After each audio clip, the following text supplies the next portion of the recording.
We were dispatched out to a domestic-related incident in the north side of our city this evening around 11 o'clock.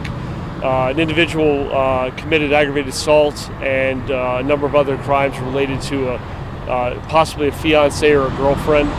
He abducted or took his 3-year-old son and fled the scene. We solicited assistance to the sheriff's office with the use of their helicopter. We tried to follow the individual at a safe distance. After a short while, he crashed his vehicle underneath the interstate off of Gandy. The vehicle was inoperable at that time, severe damage to the front end as well as a number of tires. He barricaded himself inside of that truck. He got in the back seat with his 3-year-old son, and we spent the last 2-3 hours negotiating with him, trying to get him to come out. We originally thought he might be armed with a firearm. At one point, we were able to deploy our dog that we call SWAT, our metal dog, and have him assist us with the video feeds to know that the child was safe for a while. We became increasingly concerned. At one point, Mr. Perkins, his name is Matthew Perkins, by the way. I apologize if I didn't bring that up initially.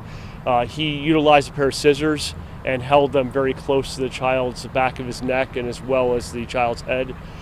We decided to make the decision to extract the child out, and the SWAT team moved in, removed the child safely, and we were able to take Mr. Perkins into custody. So he's going to face a litany of charges related to domestic-related incidents, as well as child endangerment, and as well as traffic-related incidents when he fled from the sheriff's office and us. So that's really what we know at this point.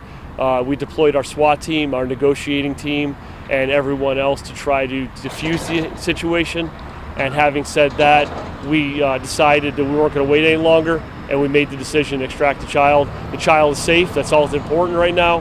And the individual's in custody. There are no injuries, and we're having Sunstar as well as the rescue units check out both individuals, and we're going to resolve this. Hopefully we'll get this opened up in the next half an hour after we have a few officers clean up that. So I'll take a few questions, but that's really the nuts and bolts of everything.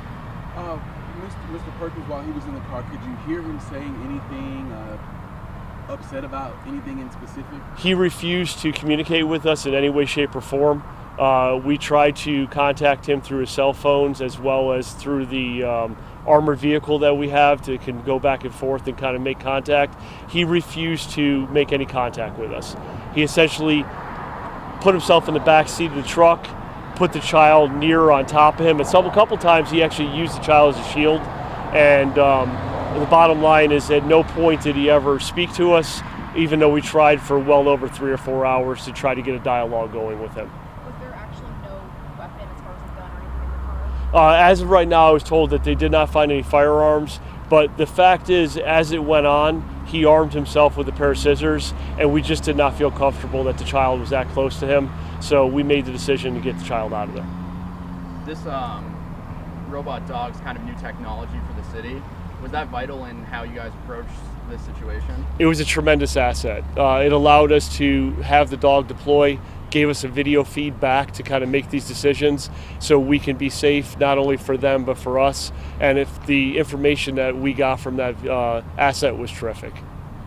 How do you feel that this was the outcome and that this was the success you were able to have? Great. The fact is that all that matters is we want the child to be safe.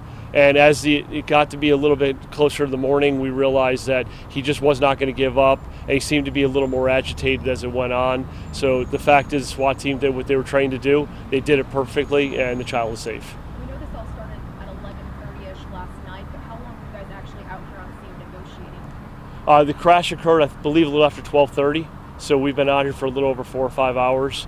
And like I said, initially the dog or Spot that we deployed several times, we moved him back and forth depending on his battery life. And the fact is that he was able to give us information constantly. And that finally made the decision when we realized that he did not appear to have a firearm. And the fact we just didn't want to take any chances with the child's life, we moved forward and took care of it. All right, thank you so much. Yeah.